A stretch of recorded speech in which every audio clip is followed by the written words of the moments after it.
একটা সরকারের পতন হয়েছে, আমরা জানি সেই সরকারের সময় শ্রমিকদের উপর নির্যাতন হয়েছে, মজুরি পায় নাই, বঞ্চনা হয়েছে, বৈষম্য হয়েছে, ছাঁটাই হয়েছে।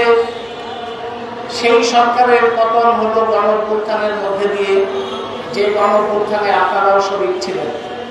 শ্রমিক নিহত হয়েছে, শহীদ হয়েছে, শ্রমিকদের সন্তান নিহত হয়েছে, শহীদ হয়েছে। সেই সরকার পরিবর্তনের পতনের পরে যে সরকার এসছে তারা প্রতিদিন বলছে যে তারা নতুন ব্যবস্থা চায়, তারা নতুন বাংলাদেশ করবে, তারা বৈষম্যহীন বাংলাদেশ করবে। সেই নতুনের কোনো কিছুই আমরা টের পাচ্ছি না।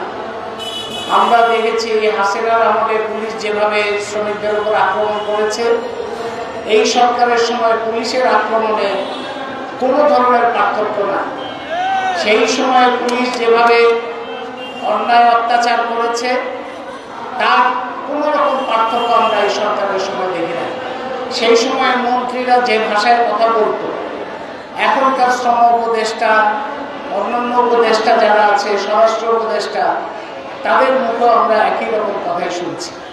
কালকে দেখলাম স্বরাষ্ট্র উপদেষ্টা বলেছেন যারা আন্দোলনে উস্কানি দেয় তাদের বিরুদ্ধে ব্যবস্থা গ্রহণ করা হয়। এই আন্দোলনে উস্কানি মানে কি? এই আন্দোলন উস্কানি, এখানে একটা কথা আছে যে আন্দোলনের উস্কানি দিচ্ছে মালিকরা। এই শ্রমিকদের তো এখানে দিনের পর দিন বসে থাকার কথা না। এই যারা বসে আছে তারা বেশিরভাগ নারী বসে আছে, তাদের অনেকের সন্তান আছে, ঘরের পরিবার আছে, তাদের এখানে থাকার কথা না, তাদের এখন ঘরে থাকার কথা। তাদের ঘর এইখানে তো তারা শখ করে এখানে বসে না, তারা শখ করে পুলিশের বাড়ি খাচ্ছে না, তারা শখ করে টয়লেট বন্ধ, এখানে নানা রকম শারীরিক সমস্যার মধ্যে থাকছে। তারা থাকছে মালিকের ভয়ঙ্কর রকম প্রতারণার জন্য, জালিয়াতির জন্য। শিল্প পুলিশ করা হয়েছে এটা বলে যে শিল্প কারখানা যাতে সঠিকভাবে চলে সেই জন্য।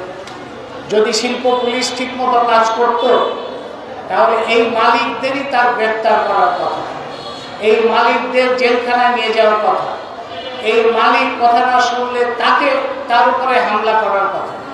অথচ মালিক বেতন মজুরি না দিয়ে ঘুরে বেড়াচ্ছে, দেশ ছেড়ে চলে যাচ্ছে, আর সেখানে শ্রমিকরা ন্যায্য দাবি করতে গিয়ে পুলিশের বাড়ি খাচ্ছে।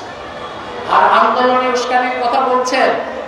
এই আন্দোলন যারা করেছে, এই আন্দোলন যেভাবে হয়েছে, সেই আন্দোলনে যারা আজকে আছে তারা এই আন্দোলনে যদি না থাকতো আপনাদের উপদেষ্টা হওয়া হতো না।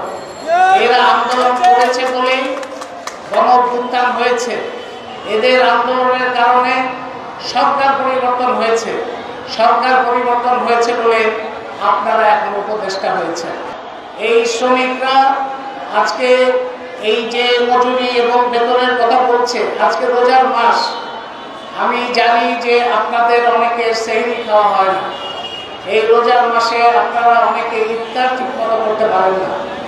অথচ এই মালিকরা সংযমের কথা বলে, ধর্মের কথা বলে, সেই সংযমের কথা বলে আপনাদের মজুরির টাকা মেরে দিয়ে তারা বিদেশে যায়। কেউ কেউ হয়তো ওমরাও করতে যায়। ধর্মীয় নেতাদের প্রতি বিশেষভাবে আহ্বান জানাই, আপনারা মালিকদের উদ্দেশ্যে আপনাদের ওয়াজের কথা বলেন।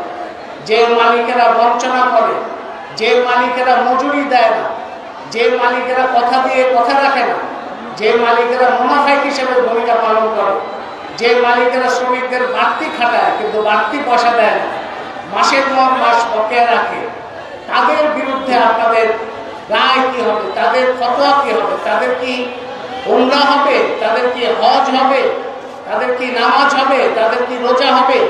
এই বিষয়ে আমি ধর্মীয় নেতাদের কাছ থেকে শুনতে চাই।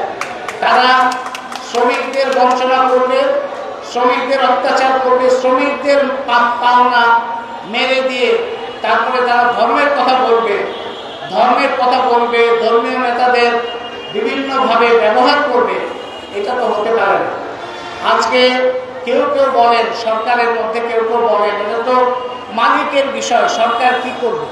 একটা মালিক বকেয়া রেখেছে, এটা সরকারের কি করা যাচ্ছে? এটা হচ্ছে চরম দায়িত্বহীন কথা। এই ধরনের কথা আমরা আওয়ামী লীগ সরকারের সময় শুনেছি। কোন দেশের মধ্যে যে কোনো ধরনের অনিয়ম যদি হয়, অত্যাচার যদি হয়, কোন প্রতিষ্ঠান যদি বেআইনি কাজ করে, তার বিরুদ্ধে ব্যবস্থা নেওয়ার দায়িত্ব হচ্ছে সরকার। সেখানে শ্রম আইন আছে, শ্রম ব্যবস্থাপনা আছে। কোন প্রতিষ্ঠান যদি শ্রমিকদের মজুরি না দেয়, তাহলে তার বিরুদ্ধে ব্যবস্থা গ্রহণের দায়িত্ব হচ্ছে সরকার। সরকার যদি সেই ব্যবস্থা না নেয়, তাহলে পুরো দায়টা সরকারের উপর পড়ে। গতকাল শিল্প পুলিশ যেভাবে হামলা করেছে, যেভাবে আহত করেছে, যেভাবে কালকে থেকে আপনাদের নানা রকম ভাবে অত্যাচার করছে, বঞ্চনা করছে, তার জন্য এই সরকারই হচ্ছে প্রধানত দায়ী থাকবে।